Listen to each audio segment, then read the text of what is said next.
பிரம்மசூத்திரம் முதலான கிரந்தங்களுக்கு 21 பாஷ்யங்கள் வந்த நேரத்திலே சரியான பாஷ்யத்தை வேதவியாசருக்கு சம்மதமான பாஷ்யத்தை கொடுக்கணுங்கும் போது நாராயணனுக்கு கலியுகத்தில் அவதாரம் இல்லை.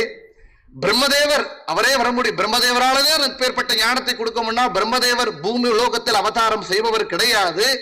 அப்போ பாவி பிரம்மர் பிரம்ம பதவிக்கு வரக்கூடிய வாயு பகவானுக்கு ஆக்கிய கொடுக்கிறார். அதனாலே இந்த கலியுகத்திலே அவரே அவதரிக்கிறார். பிரதமோ ஹனுமான் நாம துதியோ பீம ஏவச்ச பூர்ண பிரக்ய திருத்தீயஸ்து பகவத் காரிய சாதகா. நாமெல்லாம் பிறக்கிறோம்னால் புனரப்பி ஜனனம் புனரப்பி மரணம். ஏனால் பாப புண்ணியங்களை அனுபவிக்கிறதுக்கு டேலி பண்ணியாகணுமே, கணக்கு தீக்கிறதுக்காக பிறக்கிறோம்.